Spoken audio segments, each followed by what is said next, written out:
What is up, guys? Taft Hardington here.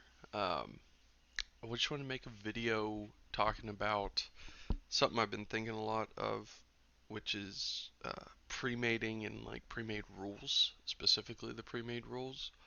But before I get into that, we have a few items of housekeeping to get to. First off, I know I haven't posted anything in a while. It's because I'm working on a pretty big video where I got a couple of people asking me to do like what should I be doing in Warsong type of video, and I feel like it's kind of covered in the class itemization videos because itemization is based on what what I believe is the proper role for each class. So I'm working on a pretty big video where it's not just my like opinions on the matter. I'm basically taking Sun Tzu's Art of War and I am extracting from it things that are applicable to 19s and leaving the stuff that isn't applicable, like how many ounces of silver it takes to fund an army for a month. Like that's not doesn't matter for 19s, but yeah, so I am working on that. It's pretty big. I'm like 2/3 of the way through the Art of War and taking out what is applicable. Um, so do be looking for that. I don't know when exactly I'm gonna have it out. Maybe like 2, maybe 3 weeks from now. Maybe sooner. I don't know. We'll see. Also, I want to thank PR Chaos, who reminded me that I still don't have the Warlock itemization video out, and yeah, I need to get that done. I just got a full shadow set here on Herod, and I need to delete one of my bank characters in order to make room for it, um, so that I can test the scaling and actually play it because Warlock is one of those classes that is really the only one that's very delicate in how it's played, and so I just want to know what I want to understand Warlock on this server a little bit more before I go um, making suggestions about how to play it. So thank you, PR Chaos, for reminding me of that. I really had thought I had finished uh, um, everything in the itemization videos. And then two more things. One, I wanted to let you guys know that I am streaming on Twitch. It's twitch.tv/Taft Hardington, same as it is on this YouTube. So if you have like a specific question where you don't want to go through a whole like hour-long video to find it, you can find me on Twitch and just ask me right there. I'm pretty much streaming every day I can. Although my current work schedule, I'm here for like 4 or 5 days, and then I'm in another city for like 3 days. So, but pretty much every day I'm here. I'm trying to stream just so that I can answer people's questions. And you can also see me play on my rogue. And then the last bit of housekeeping is that I did want to announce that I was able to get exalted on my rogue finally. You can see I've been working a lot on getting exalted with everything on my main. All that's left is the defilers because I finished ranking before that before AB even came out. Then we still got Cenarian Circle and then the ZG to exalted. And Thorian Brotherhood, I don't think I'm gonna go any further than revered with it. But yeah, yeah, just defilers, Cenarian Circle, and Brood of Nezaru or whatever it is all I have left. And then I'm probably gonna go get exalted on another 19 as well. But yeah, you can see there my rogue. I got the exalted tabard, which is pretty nice. I'm um, also playing a little bit on Pagel, uh, a warrior on Pagel, horde warrior on Pagel. So yeah. Anyway, those are the points of housekeeping I wanted to get out of the way. So for pre-mating and like the rules surrounding pre-mating, um, there seems to be some inconsistency with what a lot of guilds think are rules. Um, I'll just say right now that I believe that the game as a whole has its own mechanics and own constraints, and those are the rules that to me make the most sense to play by. But I got a list here from a friend of mine who sent me them, and he kind of gave me like an explanation as to why um, the rules are the way they are. And let me go ahead and get on this. So here are the rules that he sent to me, and I'm sure that there's some people may have more rules or fewer rules than this, but we'll just go ahead and go through them one by one, and and then after we go through them, I'll go ahead and tell you uh, what I think, like if you're actually going to do rules, why this list is incomplete, um, and why it doesn't make sense. So the first one is a limit of 2 classes. Um, there's nothing that I see really wrong with this, but I also don't see anything very good with it. I can understand like, oh, you don't want like a situation where it's, 7 hunters and 3 priests, because that could be boring. I can understand that, but at the same time, if that is the optimal comp, um, then it's the optimal comp. And I don't see anything. I don't see any uh, intrinsic value in restrictions or limitations. Um, but I do believe that there is intrinsic value in simply in freedom of choice. And so this is probably one of the one rule where like I really don't feel strongly either way about it, but I do lean towards not applying it because it limits choice. And I'm always in the position. I've always believed that freedom is more important than freedom of choice is more important than limitation. Unless someone has a good explanation for this, um, but let me know because what I want to do with this video is allow like an open discussion where people can actually post their reasoning, and maybe you could come onto my stream and I don't want to say argue the points, but debate the points, um, because I would love to be proved wrong of what I think. If I can be proved wrong, then that means I've got a better understanding. So yeah, so limit of 2 classes. I don't really see anything good or necessarily bad about it, other than it restricts choice, and I'm always on the side of freedom of choice. 3 healers per team. Same exact argument as the limit of 2 classes. If the optimal comp is 5 healers per team, then so be it. You know, it, same thing with the limit of 2 classes. FC does not count as a healer. It's a non-issue.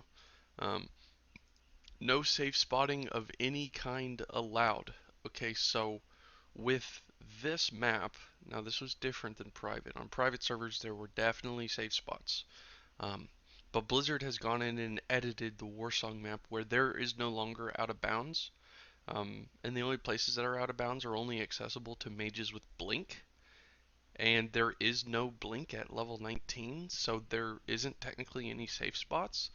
The only there's no out of bounds and there's no safe spots. The only possible thing that you could call a safe spot, which is only like half of a safe spot, would be top of Horde Resto. But even then, it's not a complete safe spot. It's only a safe spot from melee and not from ranged. So even then, it's only half of a safe spot. So I don't believe that this is even like real. Because in my opinion, there are no safe spots. In the one exception to that, it's only halfway safe. It's only safe from melee. Um, So I don't believe that this rule I don't believe safe spotting is even real in Warsong, except for that one exception. Uh, Now we get on to consumable and buffs. Bandages are allowable. Oh, I missed the let's see, it's supposed to be there. I think it's allowed consumables and buffs. Bandages, obviously. Now, before I go through these, I'm just gonna say all consumables um, should be allowed.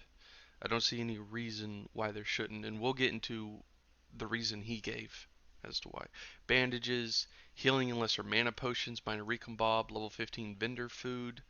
Um, that is your set of consumables that you're allowed to bring into a pre-made.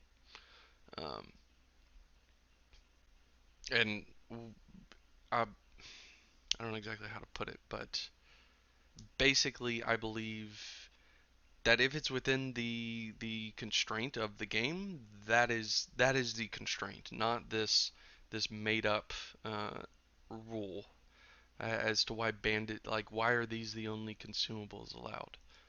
Um, I think we'll be able to get to a better argument whenever we get to the reasoning behind why the reasoning why he gave this list as the only acceptable consumables. Acceptable buffs are specific to the comp being played.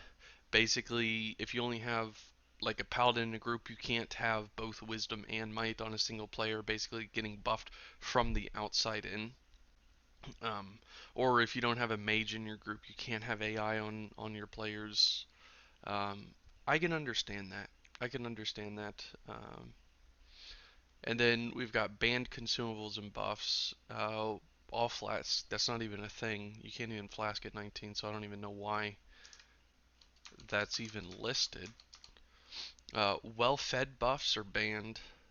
Sharpening stones, weighted stones, holy spring water.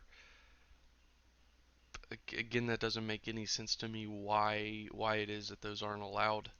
Um, all bombs, raw deviate fish, doesn't make any sense. Magic resist potions, Rumsey, magic dust, feathered arrow, swiftness potions. Um, Buffs that do not exist in level 19 spellbook, for example, Fear Ward. Okay. Um, class buffs stronger than those at level 19. So basically, it's saying rank 3 Fortitude, rank 3 AI, rank 3 Mark the Wild. Um, and I'm sure the rank 3 Paladin buffs as well, I'm sure aren't allowed. World buffs and quest buffs. Um, so here's the way I see it. There are two types of pre-made setups. There is the one and done pre-made where you only play one game and that's it. And then there's the best of three, or if you want to go even further, best of five, best of seven, whatever. So I should say one and done and a best of three. If you're doing a one and done, I don't see any reason why you shouldn't be able to world buff. Um, because it gives you because if you have the date set at least like a week in advance, there's no reason why you can't get world buffs. Um, and there is no world buff that one faction can get that the other faction can't. For Alliance, if you're wondering about War Chief's Blessing, you can put your character in Camp Taharo and be able to get uh, the War Chief Blessing. Um, and I don't know if you have to be mind controlled or not to get it, but I'm pretty sure you can just be there um, and get it. But if you're doing a best of three, I can I can definitely understand not wanting to have world buffs in there because there's no way that you could consistently rebuff world buffs for your second and third game. So I can understand for a best of three scenario not having world buffs, but if you're doing a one and done, I don't see any reason why you can't have world buffs like on Nyx the War Chief's Blessing, the ZG buff, DMF if if it comes down to it, and there's other world buffs as well such as Smitten. Um, But yeah, so I mean that's kind of my take on world buffing. If it's a one and done, it's allowable. If it's best of three, don't allow it because there's no way to consistently rebuff for game two and three. Um, but let's go over the reasoning that was given. Actually, I'm gonna log over because part of it is can be. I'm basically going to dispute most of the reasoning given because it's super fallible and it's incomplete, honestly. And not to mention that like this list of buffs is nowhere near. Let me just bring up real quick. It's nowhere near. What would you call it? Like the full list, you know. Like here's the full list. Well, Venomhide is no longer applicable because they went and screwed it up. But like, dude, that what the list he gave me doesn't even touch on half of this, you know. So I don't know. Um, it's just kind of, um, it just kind of goes towards the fact that there hasn't been really any thought like put into these world buffs. It just seems to be randomly selected. And it hasn't been fully fleshed out, and we're about to get to the fully fleshed out part. But here's the reasoning. It says basically to balance slash even the playing field. Also, other reason is downtime in games. Uh, okay, i.e. people eating for well fed. So let's check that out. Eating for well fed. Okay, it started at 24. This is the downtime that removing. Okay, so what popped at 14? So that's a 10 seconds. So that's the downtime you're saving to remove well fed.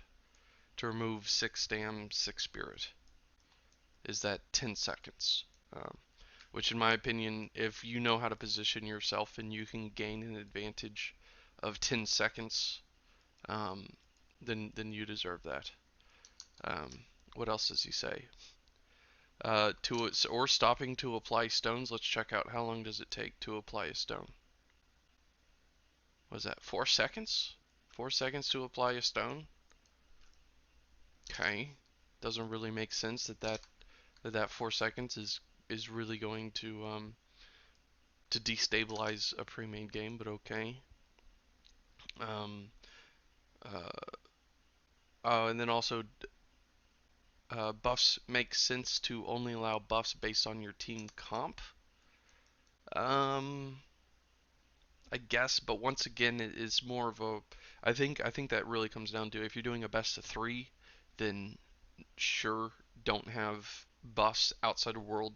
But if you're doing a one and done, winner takes all, then I don't believe that there's any good reason for not bringing in buffs outside of your group comp. Um, Reason for no world buffs is that then you need to make sure all players getting right. So we do agree in part with that.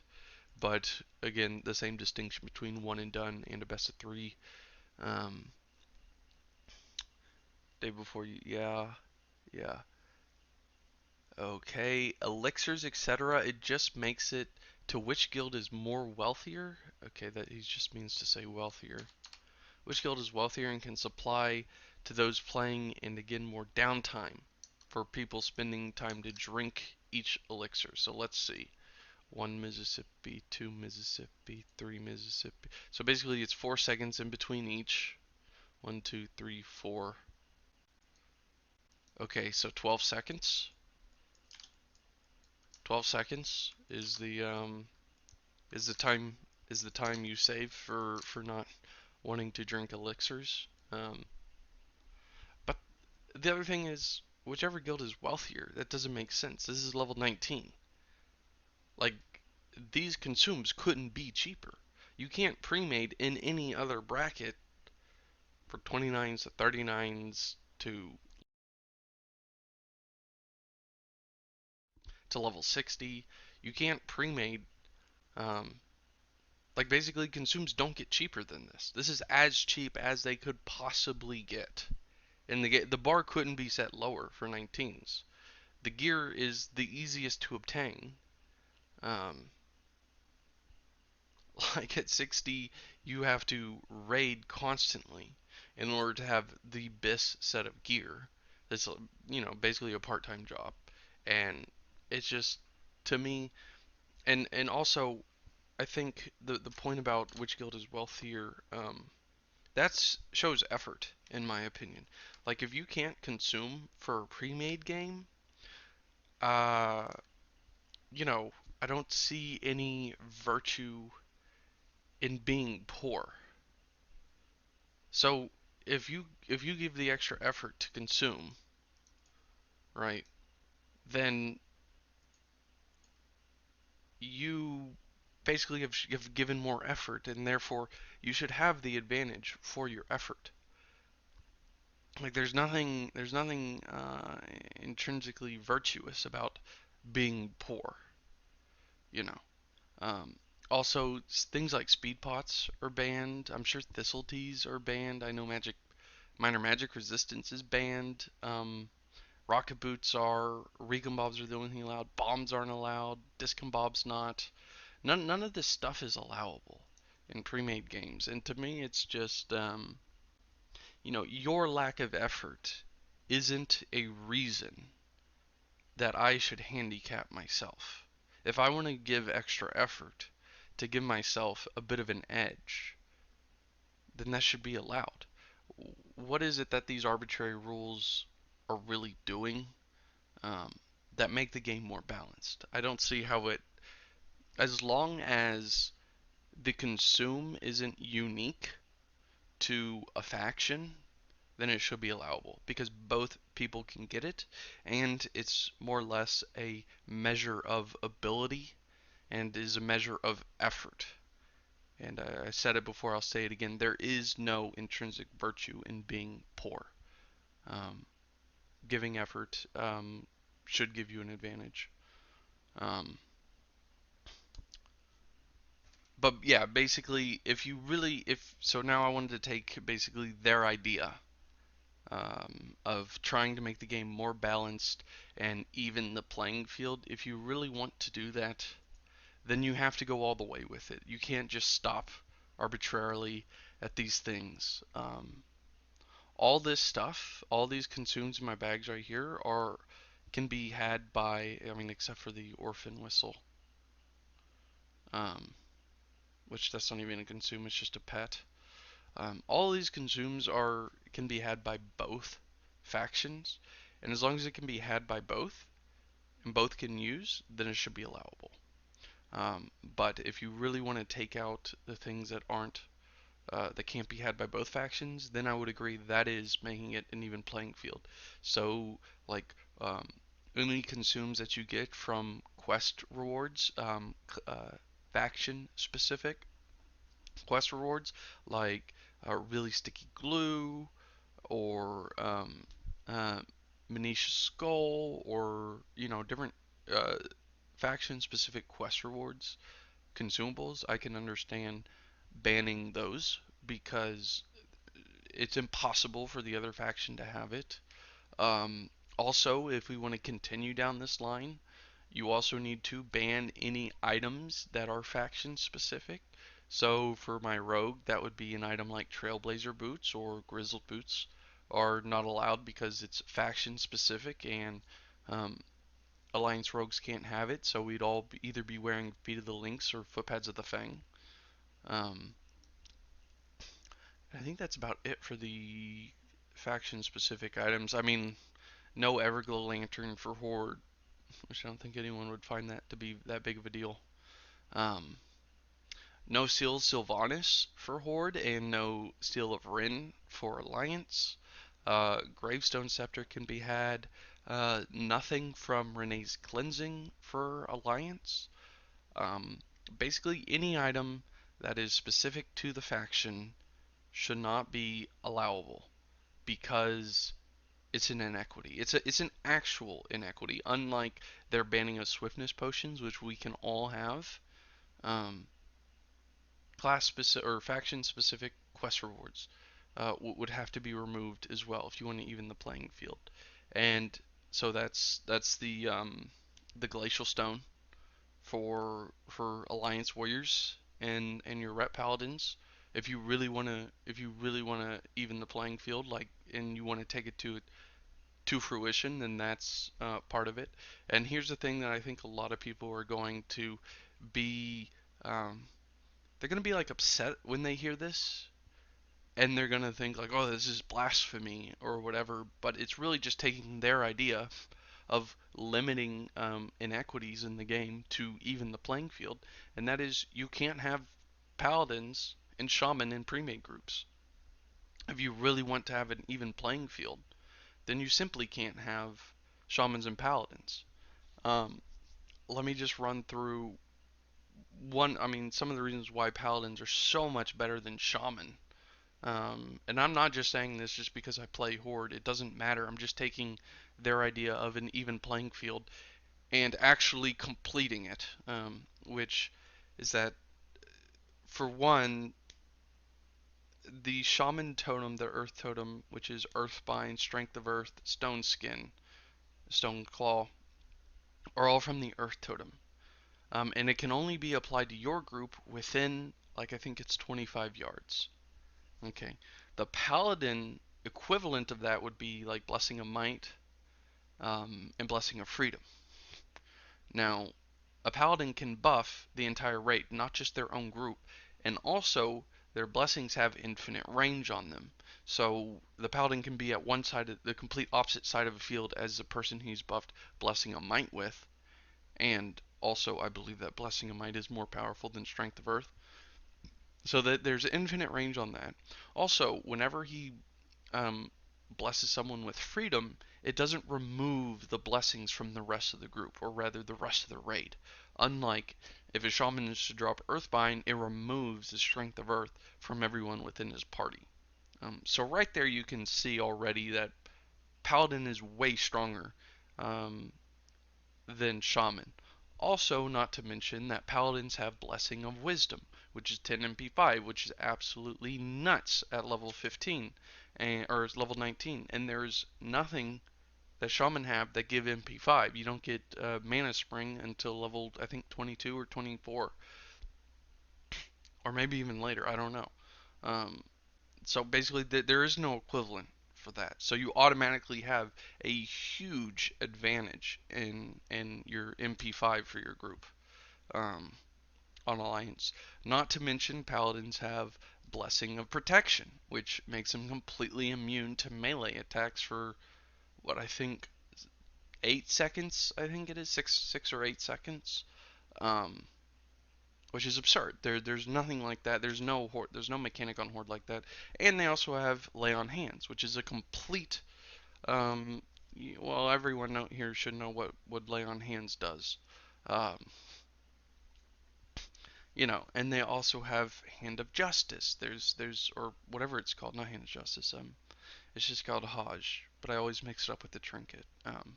Hammer of Justice, which is a stun, which there's no such thing as that for Shaman. Although I guess you could make the argument Shaman do have the interrupt, um, a spell interrupt. So yeah, I mean I guess you could say those two are equivalent, but not to mention Blessing of Freedom has what, like 4 seconds of actual downtime when you spec into it improved, and you should be specking into it improved. So yeah, basically that's kind of my spiel on these pre-made rules, this hack job of a pre-made rule. The reasoning isn't sound, and the ideas aren't even complete and taken through to fruition. So let me know what y'all think. I want to be proved wrong. So please, if you've got a good argument for a particular rule, let me know in the comments, or come in on Twitch and let's debate it. Um, because I mean this is something that really I've been thinking of and thinking, how ridiculous this is. And I tried to have a conversation about them in the 19s Discord, which I got kicked from for posting something that's not even bad. Um, but they, anyway. Yeah, I tried to have a conversation there, but it was just pure idiocracy. Uh, it was just people's opinions. No one was actually making like good arguments.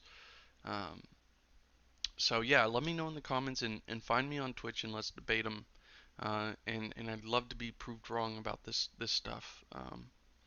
But come with a good argument. Don't just come with something that you know. But yeah, let me know what y'all think.